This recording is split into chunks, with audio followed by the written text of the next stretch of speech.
20th century music icon, Miles Davis, is widely regarded as the most influential trumpet virtuoso of all time. Yet, a mysterious shadow has hovered around his legacy for decades. And only recently, in a surprising turn of events, his children have come out to validate certain long-standing allegations surrounding his personal life, shedding new light on the complex legacy of one of music's biggest legends. As this video progresses, we will let you in on some of the rumors surrounding Miles Davis and how his struggles with drugs affected his personal life and his career. We will also talk about the shocking revelations made by his son. But before we dive straight into the controversies, first, let us take a look at his journey to prominence. Well, the drummers drop sticks when I walk in. Do they mean to? If somebody tells them Miles will be down there tonight. Miles Dewey Davis III was born on May 26, 1926, in Alton, Illinois, just 15 miles north of St. Louis. He was the older brother of Vernon and the younger brother of Dorothy May. Miles' family was musically inclined. His mother, Cleoda May Henry, was a violinist and music educator, while his father, Miles Davis Jr., a successful dentist. Both parents were born and raised in Arkansas, where they owned a prosperous 200-acre estate, featuring a thriving pig farm near Pine Bluff. His childhood was filled with idyllic summers spent on his grandparents' Arkansas farm, where he enjoyed fishing, hunting, and horseback riding with his siblings. In 1927, the family relocated to East St. Louis, Illinois, settling into a second-floor apartment in a predominantly white neighborhood. Their new place was located just behind a dental clinic. As a result of the Great Depression, his father was forced to work 6 days a week, which adversely affected him to a significant degree. As a consequence of this, he barely ever saw his children, and between the years 1932 and 1934, he was separated from the family. Miles was a student at John Robinson Elementary School, which was an all-black school establishment at the time. The institution was also known as Crispus ATO. During his time at school, Miles distinguished himself in areas like mathematics, athletics, and music. Prior to this time, he had been a student at a Catholic primary school. From a young age, Miles had a passion for music. His musical tastes included gospel, blues, and big bands. During the year 1935, he was presented with his very first trumpet as a present from John Eubanks, a friend of his father. Subsequently, he started receiving weekly lessons from Elwood Buchanan, who is often referred to as the person who had the most significant impact on his life. In addition to being a musician and educator, Elwood was also a patient of Miles' father, Dr. Davis Jr. It was reported that, rather than wanting him to play the trumpet, she wanted him to play the violin.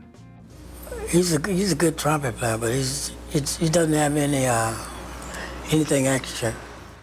Miles was constantly encouraged by Elwood Buchanan to play with a tone that was clear, and in the middle range, proof that Elwood was opposed to the trend that was prevalent at the time. Miles Davis's early music lessons with Buchanan were rigorous, with Buchanan often physically correcting Miles for excessive vibrato by slapping his knuckles. Miles sought a distinct sound, smooth, balanced, and free of excessive embellishments. This ideal sound, characterized by moderation and clarity, would become the hallmark of Miles' style. Following this pivotal period, the Davis family relocated to 1701 Kansas Avenue in East St. Louis, where Miles continued to refine his musical skills. By age 12, he had already formed a strong musical identity. Music had become the most significant aspect of his life. On his 13th birthday, his father presented him with a brand new trumpet. Around this time, Miles also started playing in local bands around this region. Additional lessons in trumpet playing were provided to Miles by Joseph Gustard, who was the principal trumpeter for the St. Louis Symphony Orchestra. In addition, he would participate in talent events alongside his siblings, playing the trumpet. In 1941, Miles was enrolled at East St. Louis Lincoln High School when he was 15 years old. It was during this period that he became a member of a marching band that Buchanan commanded and took part in various music competitions. Years later, Miles recalled that he had been subjected to racial discrimination while competing in these events.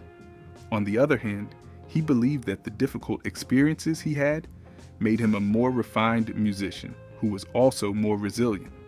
One time, a drummer asked Miles to play a particular piece of music, but Miles was unable to do so. As a result of this, Miles started his studies in music theory. He was quoted as saying, "I went and got every book I could get my hands on to learn about theory." Miles met his first girlfriend, Irene Berth, while he was a student at Lincoln High School. He was also a member of a band that was performing at the Elks Club during this time. A portion of the money that he made from performing at the Elks Club was used to cover the cost of his sister's tuition at Fisk University. In later years, Miles would become friends with Clark Terry, a trumpeter, who informed him that he should perform without vibrato. For a number of years, Miles and Clark collaborated on stage performances. With time, he would go on to eventually fill a vacant seat in the Rumbo Orchestra, after being encouraged by both his girlfriend and his teacher. Eddie Randall served as the leader of the Blues Devils, and the Rumbo Orchestra was also known by that name. Miles eventually rose through the ranks to become the band's musical director for the Blues Devils. Alongside his other tasks, he was responsible for both the scheduling of rehearsals and the recruitment of musicians. Later on, he disclosed that the position of musical director in the Rumbo Orchestra was among the most important jobs he had ever held in his professional life. While all this was going on, the Tiny Bradshaw Band was making their way through the town when Miles was in high school. Sonny Stitt eventually succeeded in convincing Miles to become a member of the Tiny Bradshaw Band, but his mother insisted that he should finish his high school education before going on tour. She was not in favor of him joining the band at that time. In subsequent years, Miles stated that he completed his high school education in January 1944. You want me to ask you now? Yeah, Are we on? we on. And graduated in June of that same year. Shortly after that, his girlfriend gave birth to his daughter Cheryl, sometime around July of 1944. The following month, Billy Eckstine would travel to St. Louis with a band that included Dizzy Gillespie, Charlie Parker, and Art Blakey. This took place around the same time Buddy Anderson, the band's trumpeter, was unable to perform on their trip to St. Louis because he was sick. Turns out, Buddy Anderson's illness was a once-in-a-lifetime opportunity for Miles, as he was invited to join the band at Club Riviera and given permission to perform with them for a period of 2 weeks.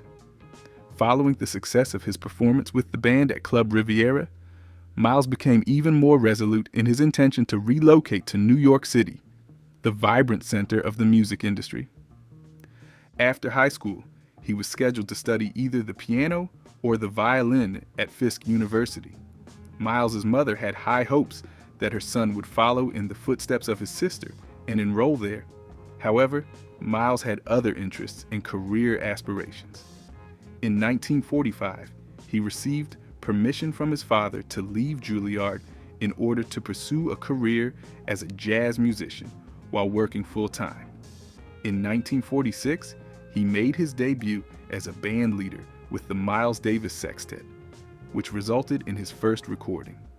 In 1949, now a more confident musician, Miles assembled a band consisting of 9 members, including some odd instruments like the trombone and the French horn. In later years, he issued a number of singles that made significant contributions to the development of modern jazz. Following that, these singles were combined and made available to the public as part of his album titled Birth of the Cool. During the 1950s, he also published a number of albums, some of which include Kind of Blue, Porgy and Bess, and Sketches of Spain.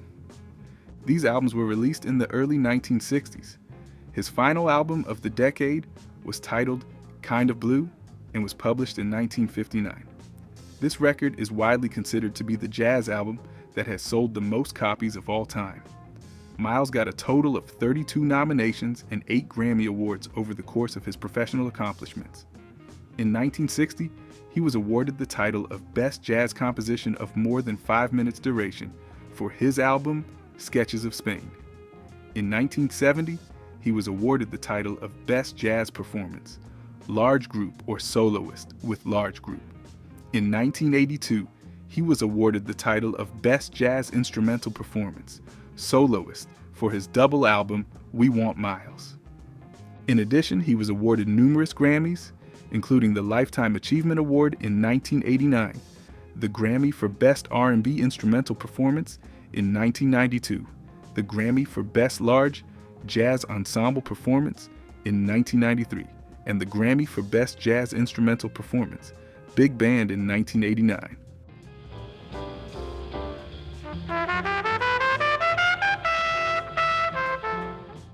His trophy cabinet was never empty.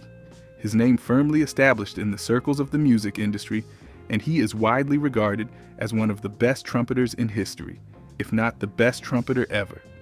From the beginning of his career to the end, Miles traveled throughout Europe with his quintet, introducing jazz to a wider audience all over the world. One of his most famous performances that took place in Europe occurred in 1949 at the Paris Jazz Festival.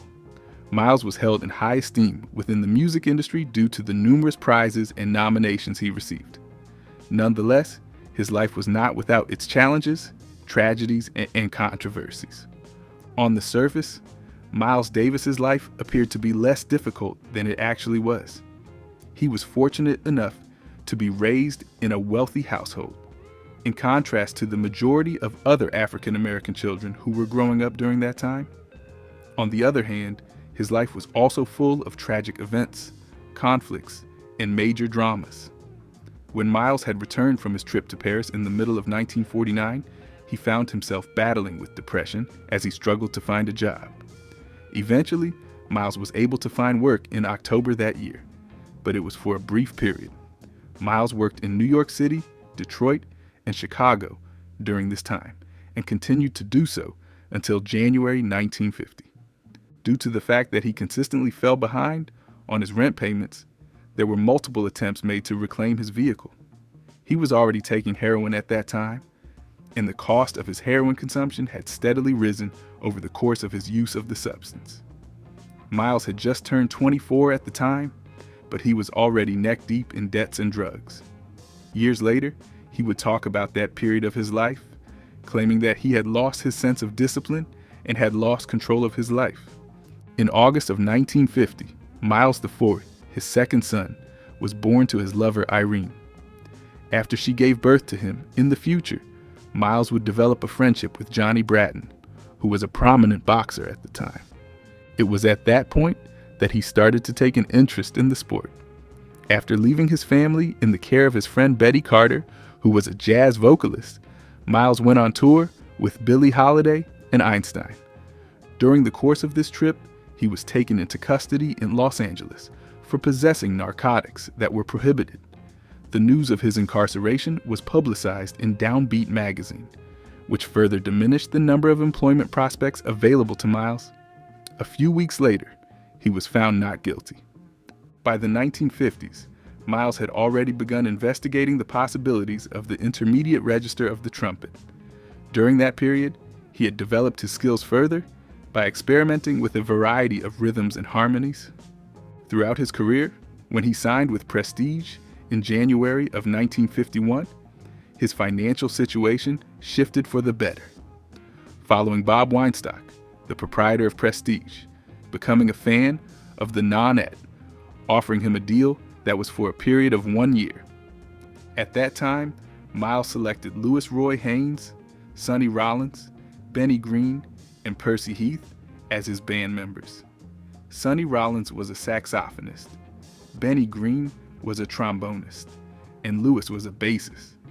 This band recorded the songs that would later be included on Miles Davis and Horns. In 1956, the year 1951 was the beginning of his career as a score writer for various record companies. Following that, he participated in a second session for Prestige, which was subsequently published on The New Sounds in 1951, Dig in 1956, and Conception in 1956. In addition, he would utilize the money he made from playing music and living a life of hustler to finance his substance abuse. In the past, Miles would take advantage of ladies who were out and about on the street corners, and he would receive money from his pals. By 1953, his substance abuse had already begun to have an impact on his playing. In the course of an interview with Cab Calloway on Downbeat, his substance abuse was brought to the attention of the public. In light of the fact that the interview caused Miles nothing but anguish and stress, he never allowed himself to forgive Calloway. He eventually went back to St. Louis, where he resided with his father for a period of time that spanned several months, in an effort to confront his issue with substance abuse. He took this action around half a year, which was spent by Miles in the city of Detroit. He was just concerned with abstaining from the substances and beginning the process of getting clean. Throughout this entire time, if he were to set foot in New York City, he was quite certain that he would have no trouble acquiring the substances that he had previously indulged in. As a consequence of this, he began to steer clear of New York City. During his time in Detroit, Miles unfortunately began to experiment with the chemical. In spite of the fact that he was abusing substances in Detroit, he was fortunate enough to be able to continue showing his performances. It was during his time as a member of Billy Mitchell's house band that he would perform at the Bluebird Club alongside Tommy Flanagan and Elvin Jones. In addition, Miles was engaging in some pimping at this time period. The fact that he was able to conquer his substance abuse led to the beginning of things getting better for him. Returning to New York City in February of 1954, he experienced a sense of well-being for the first time in a considerable amount of time. He went so far as to join a gym and experience both physical and mental strength. He was under the impression that he was prepared to record with a quintet. Following this, he communicated to Bloat and Win & Stock that he was prepared to perform. In the end, his wish was successfully granted. The albums Miles Davis Quartet and Miles Davis Volume 2 were something that he regarded as being of great significance. When Miles listened to these recordings, he thought that his performances were strong. Not only did he receive $750 from each of the 2 CDs, but he also refused to have his publishing rights transferred to anyone else. In October of 1955, Miles underwent a surgical procedure. Polyps were removed from his larynx by the use of this surgical procedure. It was requested of him by the medical professionals that he maintain his silence throughout the procedure. However, Miles was not the kind of person who would comply with any directives or instructions that were given to him. As a consequence of this, he became involved in a dispute that resulted in irreparable harm to his vocal cords. However, as a consequence of this, he was left with a hoarse voice for the rest of his life. Due to his public persona, Miles was given the epithet Prince of Darkness, which would only serve to add an air of mystique to his reputation. Nevertheless, Miles' struggles with substance abuse and the loss of his natural voice were not the only tragedies he endured. An album that he released in 1972 was titled On the Corner, and it was released just a few short weeks before it became the most reviled jazz album in the annals of music history. It was the record that was the most criticized and contentious in history. It was even written by one critic that it was an insult to the intelligence of the people. In spite of this, many individuals who were not a part of the jazz world enjoyed and admired this record that was released 35 years after it was first released. Jamie Morrison, the drummer for the Noisettes, has stated that On the Corner has a significant influence on the band. The rhythm part is one of my favorites, and I really like how the music starts out with you being thrust right into it. When it comes to its attitude, it is very punk indeed. It is really offensive, yet at the same time, it pushes boundaries. Paul Miller, better known by his stage name DJ Spooky, is a musician and producer who specializes in electronic and hip-hop music. He was inspired by Jamie Morrison in his statement. Paul stated that the college process that producer Teo Macero used on the album has had a significant impact on him. In 1965, Miles had a terrible accident. In addition to his substance abuse, the loss of his voice, and the recording of the album that is considered to be the most loathed in the history of jazz. In 1965, on August 4th, Miles experienced a fall down the stairway of his flat in New York City.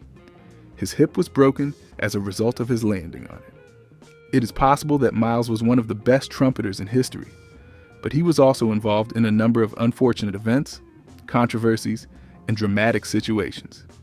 In his personal life, in the year 1957, Miles started a romantic relationship with Frances Taylor. Miles had first encountered Frances, a dancer, in 1953 at Sea, which was located in Los Angeles.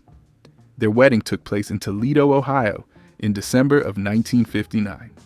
The couple was inseparable. However, the relationship between Frances and Miles came to an end as a result of the several instances in which Miles assaulted Frances. Subsequently, Miles would write that he felt awful about his actions, noting, "I felt bad because a lot of it really wasn't her fault, but had to do with me being temperamental and jealous." Miles would subsequently express his sorrow for his actions. In order to establish the reason behind Miles' inappropriate behavior, a theory was put forward around the year 1963. Miles had upped the amount of substances he was using. One of the reasons for this was that he was attempting to alleviate the discomfort that was being brought on by the sickle cell anemia that he was suffering from. A hallucination occurred in which Miles was searching for a fictitious individual who was present in his home at the time that Miles was wielding a kitchen knife. Frances Taylor made the decision to part ways with Miles for the last time. Soon after, the photograph that was taken for the ESP album in the year 1965, Taylor decided to file for divorce, and the divorce was formalized in February of the following year, 1968. Since September of 1968, Miles has been married to Betty Mabry, a model and composer. Betty was 23 years old at the time. Miles, in his memoirs, referred to Betty as a high-class groupie who possessed a great deal of talent, but who was not confident in her own abilities. Miles and Betty's marriage lasted only a year, ending in divorce in 1969. Betty went on to have a successful music career, releasing her debut album Betty in 1970. Miles's personal life continued to be filled with ups and downs. In 1972, he married actress Cicely Tyson, but their relationship was filled with infidelity and substance abuse. Despite his personal struggles, Miles continued to produce innovative music. His album Bitches Brew, in 1969, is considered a landmark of jazz fusion. In the 1970s, Miles's health began to decline due to years of substance abuse and sickle cell anemia. He underwent surgery in 1972 to alleviate pain in his hips and legs. In 1975, Miles took a 5-year hiatus from music, during which time he struggled with addiction and depression. In 1980, Miles returned to music with the album The Man with the Horn. He continued to tour and record music throughout the 1980s. Miles Davis passed away on September 28, 1991, due to complications from pneumonia and stroke. Miles Davis's funeral services were held at St. Peter's Lutheran Church in New York City, paying tribute to the legendary musician's life and legacy. He was laid to rest at Woodlawn Cemetery in the Bronx, alongside other iconic jazz figures such as Duke Ellington. Following his passing, his estate, valued at over $1 million, was divided among his children. His daughter Cheryl inherited 20%, nephew Vincent Wilburn Jr. received 10%, and son Aaron received 40%. However, 2 of his sons, Gregory and Miles IV, were excluded from the will. Following Miles Davis's passing in 1991, speculation surrounding his health began to circulate. Rumors emerged suggesting that he had been secretly battling HIV/AIDS, fueled by reports that he had been taking antiretroviral medication commonly used to treat the disease. Although these claims were never officially confirmed by his family or medical professionals, they added another layer of complexity to his already intricate life story. Miles's health struggles had been well documented throughout his life, including his long-standing battle with sickle cell anemia and his subsequent hip replacement surgery. However, the possibility of him living with HIV/AIDS raise questions about the impact it may have had on his life in music. More than 20 years after his passing, Miles's children, Cheryl, Aaron, and Vincent, continue to manage his estate and preserve his legacy. They have worked tirelessly to ensure that his music remains relevant and accessible to new generations. This includes overseeing the release of previously unheard recordings, collaborating with Sony to reissue his classic albums, and licensing his music for use in films, television shows, and commercials. Despite facing the challenge of introducing Miles's music to a new generation, his children strive to maintain the high quality of his work. They have been mindful of balancing the need to keep his legacy alive with the risk of oversaturating the market. In an interview with the New York Times, Aaron Davis expressed his commitment to ensuring Miles's legacy endures. "I always want the next generation to know about Miles. Some people figure it out for themselves, but with others, you have to show them something, and they come to it." Aaron emphasized the importance of sharing his father's story and music with younger audiences, acknowledging that Miles's impact extends far beyond the jazz world. Cheryl Davis, Miles's daughter, has also been instrumental in preserving her father's legacy. She has worked closely with the Miles Davis estate to manage his intellectual property, including licensing his image and music for various projects. Vincent Wilburn Jr., Miles's nephew, has also played a key role in maintaining his uncle's legacy. As a musician himself, Vincent has worked on various projects related to Miles's music, including the release of previously unheard recordings. Together, Miles's children have ensured that his legacy continues to inspire and influence new generations of musicians, artists, and music lovers. Through their dedication and hard work, Miles Davis's music remains timeless, a testament to his innovative spirit and enduring impact on the world of music. Miles Davis's impact on music is immeasurable. From his early days as a bebop trumpeter to his pioneering work in cool jazz, modal jazz, and jazz fusion, Miles consistently pushed the boundaries of what was possible in music. Even decades after his passing, his legacy continues to grow, thanks to the tireless efforts of his family and the enduring power of his music. The Miles Davis estate has adopted a thoughtful and strategic approach to managing his posthumous releases, carefully avoiding oversaturation of the market with reissues. Instead, they have prioritized upholding the exceptional standard of Miles's music, ensuring that each new release meets the high bar set by his iconic discography. Miles's contributions to jazz and music as a whole are undeniable and far-reaching. His influence extends far beyond the jazz world, with countless genres, including rock, hip-hop, electronic, and experimental music, drawing inspiration from his innovative spirit and musical explorations. Artists such as Jimi Hendrix, the Rolling Stones, Eric Clapton, Kendrick Lamar, and Radiohead have cited Miles as a significant influence, demonstrating the breadth of his impact. Throughout his career, Miles Davis defied categorization, constantly seeking new sounds and styles to explore.